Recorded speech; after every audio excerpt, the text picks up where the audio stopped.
Yes sir. దండవన పాత్రికేయ మిత్రులందరికీ నా వందనాలు.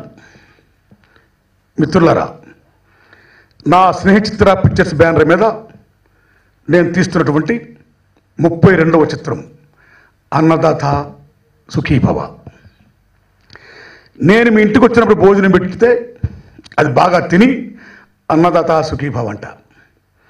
మీరు నా ఇంటికి వచ్చినప్పుడు నేను భోజనం పెడితే మీరు నన్ను అన్నదాత సుఖీభవని ఆశీర్వదిస్తారు. అలాగే ఈ భూ ప్రపంచం మీద ఎక్కడైనా సరే అన్నదాత సుఖీభవని తిన్న వెంటనే అంటారు. అది నానుడి. అయితే ఆ పెట్టేవాడు అన్నదాతలే, తినేవాడు అన్నదాతే. ఎన్నిటినీ మించి ఆ అన్నం తింటూ మనం ఎవరైతే బతుకుతున్నామో, సకల చరాచర జీవరాశి బ్రతుకుతుందో దానంతటికి కూడా అన్నం పెడుతున్నా ఆ ఉత్పత్తి సరుకులను సృష్టిస్తున్న అసలు శిశులు అన్నదాత రైతు. అందుకే సమస్త విశ్వం అన్నదాత సుఖీభవ అంటే రైతన్నా నువ్వు సుఖంగా ఉండు అని చెప్పడంలో అర్థం. అది మన పండితులు చెప్పారు. అందుకే మన భారతదేశంలో 70% పైగా వ్యవసాయం, పల్లె వాతావరణం, గ్రామీణ ప్రాంతాలు. అందుకే ఆ రోజు నుంచి చాలా సంవత్సరాలు మీకు రైతే దేశానికి వెన్నెముక, రైతే రాజు, రైతు లేనిదే దేశం లేదు, అన్నదాత సుఖీభవ అని రైతుకి అత్యంత ప్రాధాన్యత కల్పించారు మన పెద్దలు, పండితులు, సమస్త ప్రజలకు. అలాంటిది ఈవేళ అన్నదాత సుఖీభవ కాదు, అన్నదాత దుఃఖీభవ అయిపోతున్న దశలో ఉంది ఈవేళ. ఎందుకు రైతులు ఈవేళ ఆత్మహత్యలు చేసుకుంటున్నారు? ఎందుకు దేశానికి వెన్నెముకనే రైతు వెన్నెముక ఈవేళ ఇలా విరిగిపోతుంది? రైతే రాజు అనే రైతు ఈవేళ ఎందుకు బికారిగా ఉంటున్నాడు? ఏ పరిస్థితులు ఇట్టువేసబడ్డాయి? అత్యంత శోచనీయమది. అన్నం పెట్టే అన్నదాత, ప్రపంచాన్ని బ్రతికిస్తున్న అన్నదాత, ఆ రైతన్న ఎక్కడ సుఖంగా ఉంటాడో అక్కడ రాజ్యాలు సుభిక్షంగా ఉంటాయి అని ఆనాడు వేద పండితులు ఘోషించారు. కానీ ఈవేళ రైతు ఏడుస్తున్నాడు. ఎద్దు ఏడుస్తుంది, అరక పిల్లిమొగ్గలేస్తుంది. కారణం రైతుకి గిట్టుబాటు ధర రాకపోవడం వల్ల. That is the main point. అందుకనే ఈ సినిమా ద్వారా రైతులు ఆత్మహత్యలు చేసుకోవద్దు. జీవితం అనేది దేవుడిచ్చిన వరం. మనం బ్రతకాలి, బతుకుపోరు చేయాలి. ఓ అన్నం పెట్టే అన్నదాతలారా, మీరు పండించి పెడుతున్న పుండుతో, ఆ పంటలతో మేమందరం బతుకుతున్నాం. మీరు చనిపోకూడదు, మీరు బాగుండాలి, మీరు బ్రతకాలి, మమ్మల్ని బ్రతికించాలి అని కోరుకునేది నా ఈ cinema Annadata Sukhibhava.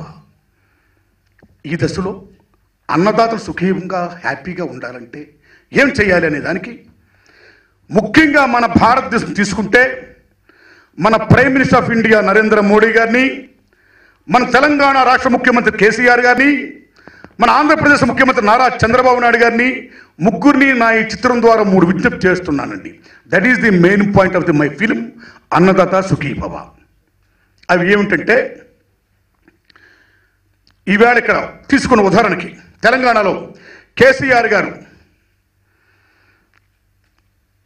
Machine Bhagiratha, mission Kakatiya అమోఘమైన డ్యాములు కడుతూ బ్రహ్మాండంగా వాటర్ ఫెసిలిటీస్ కల్పిస్తూ సంవత్సరానికి రైతులు ఎరువులు కొనుక్కునే విషయంలో అటు ఖరీఫ్ కానీ ఇటు రబీకి కానీ ఎరువులకు కూడా ఆయన డబ్బులు ఇస్తూ, అనేక నీటి వసతులు కల్పిస్తూ, మార్కెటింగ్ కల్పిస్తూ అనేక సౌకర్యాలు కల్పిస్తున్నారు.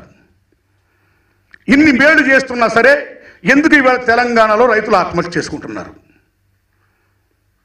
కేవలం గిట్టుబాటు ధర రాకపోవడం వల్ల. గిట్టుబాటు ధర రాకపోవడం వల్ల. మిత్రులారా, భారతదేశంలో దేర్ ఆర్ 14 జోనల్స్. వరి బాగా పండే ప్రదేశాలు 14 జోనల్స్గా విభజించారు ఆ రోజుల్లో. అందులో ఉమ్మడి ఆంధ్రప్రదేశ్ ఉన్నప్పుడు వెస్ట్ గోదావరి ఒకటి, తమిళనాడులో తంజావూరు డిస్ట్రిక్ట్ ఒకటి. అలాంటిది ఈవేళ మీరు నమ్ముతారా? Can you believe?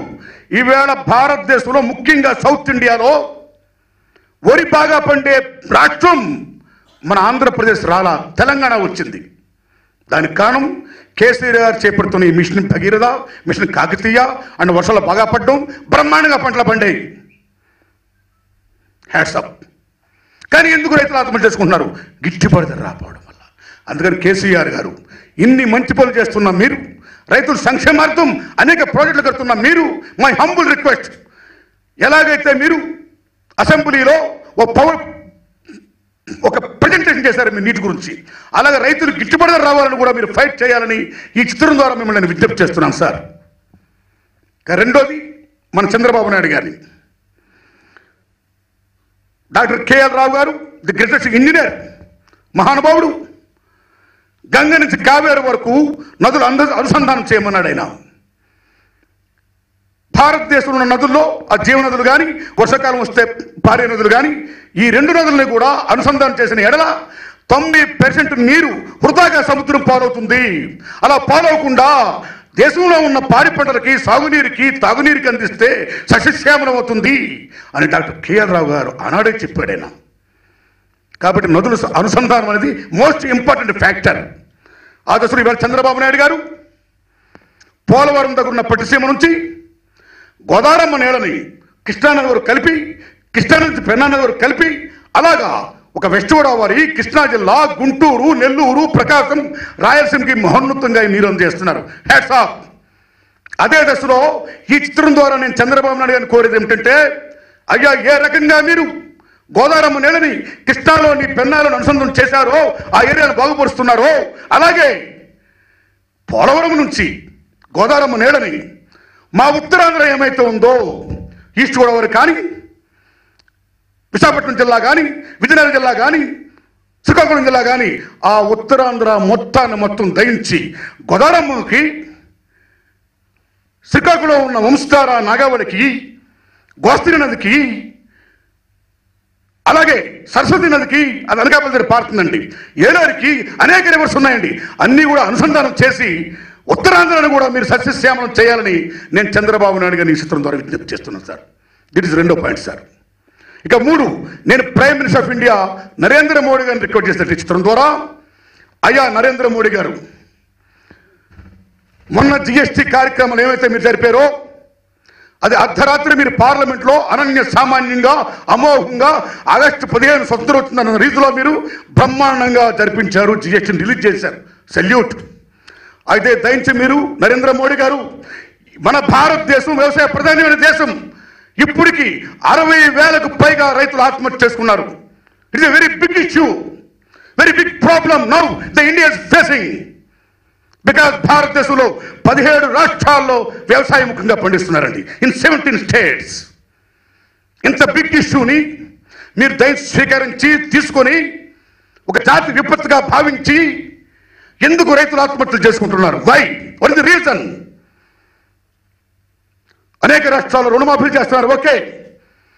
అనేక రాష్ట్రాల్లో, తెలంగాణలో కేసీఆర్ గారు రుణమాఫీ చేశారు, నీరు ఇస్తున్నారు, ఎరువులకు ఫ్రీ సబ్సిడీ ఇస్తున్నారు, డబ్బులు ఇస్తున్నారు, అన్నీ ఓకే. కానీ ఎందుకు ఆత్మహత్య చేసుకుంటున్నారు? దానికి కారణం ఓన్లీ వన్ థింగ్, మీరే చెప్పారు. రీసెంట్గా పార్లమెంట్లో కేంద్ర ప్రభుత్వం వారు చెప్పిన విషయం ఏంటంటే, భారతదేశంలో ఉన్న 46% పైగా రైతులు ఇవాళ అప్పులు ఊబిలో కూరుకుపోతున్నారని స్వయంగా కేంద్ర మంత్రి గారు చెప్పారు. అన్నిటిని మించి రైతుకి ఈవేళ సగటున నెలకి 6,224 రూపాయలు వస్తుంది శాలరీగా. వాళ్ళు సంపాదిస్తున్న ఆస్తి ఎంతండి నెలకి? What is their salary for month? Only 6,224 rupees. అంటే పిటి. అది కేవలం ఒక రైతుకి వేసుకున్నాడైనా, ఒక రైతుకు కాదు. ఆరుగాలం కష్టపడేది రైతు కుటుంబం మొత్తం, అది గుర్తుపెట్టుకోండి. ఏ వ్యవసాయ కుటుంబంలో మీరు చూసుకోండి, భార్య, భర్త, పిల్లలు సమస్తం కష్టపడతారు. అలాగా కుటుంబం మొత్తం కష్టపడుతుంది. వాళ్ళ పగలు లేదు, చీకటి లేదు, హాలిడేస్ లేవు, పింఛన్లు లేవు, ఏమీ లేవు. ఆరుగాలం కష్టపడతారు వాళ్ళు. అతివృష్టి, అనావృష్టి, సమస్తం. అంత కష్టపడుతున్న రైతుకు ఒక రకంగా చెప్పాలంటే, మీరు చెప్పిన ప్రకారము 6,224 రూపాయలు కాదండి, ఓన్లీ మనిషికి 2,000 రూపాయలు మాత్రం వస్తుంది రైతుకి ఈవేళ. Only 2,000 rupees. Only 2,000 rupees.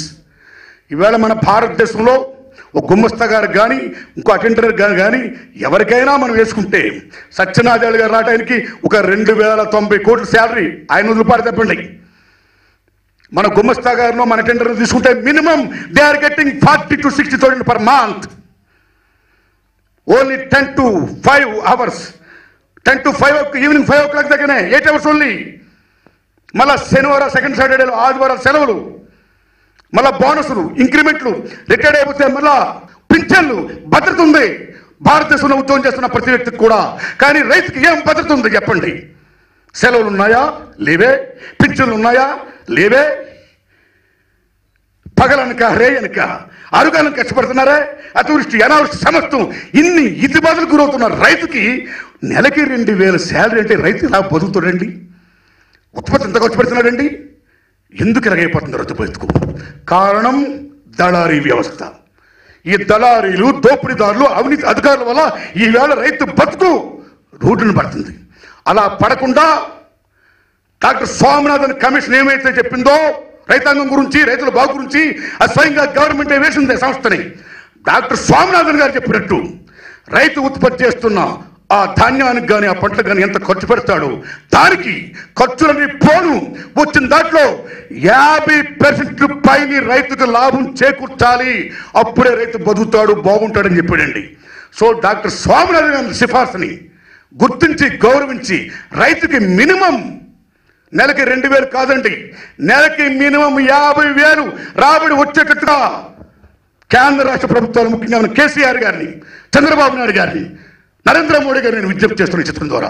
That is my film Annadata Sukhi Bhava. Yes sir. ఇక ఈ సినిమాలో నా అర్ధరాత్రి స్వతంత్రం నుండి ఇప్పటిదాకా కూడా అనేక ఇష్యూస్ మీద సినిమాలు తీస్తున్నానండి. అదే ఈ ఇష్యూ మీద ఇప్పుడు ఈ సినిమా తీస్తున్నా. ప్రజా కవులు అమోఘంగా వారు పాటలు రాస్తూ నా చిత్ర విజయానికి ఎంతో దోహదం చేస్తున్నారండి.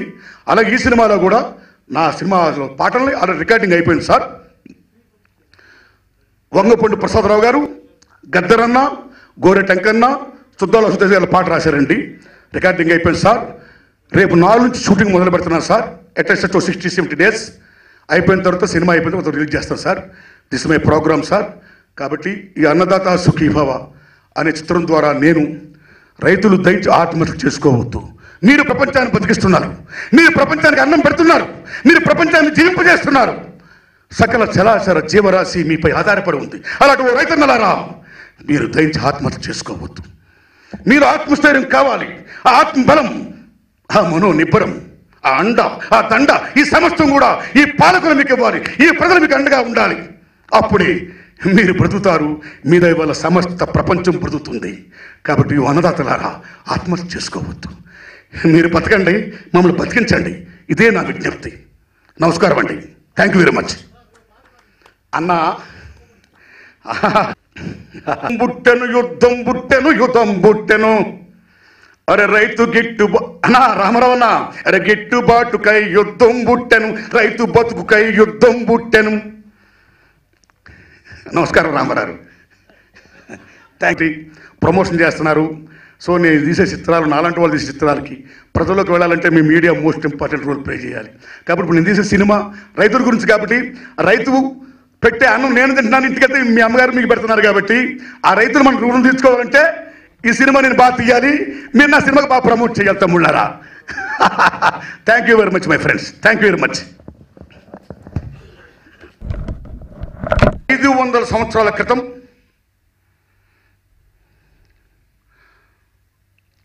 శ్రీనాథ కవి సార్వభౌముడు వ్యవసాయం మీద ఉన్న ప్రేమతో రెడ్డి రోజుల దగ్గర ఆయన వ్యవసాయం గుర్తు తీసుకొని కొంత ఏరియా బ్రహ్మాండంగా పండించారు. హ్యాపీ.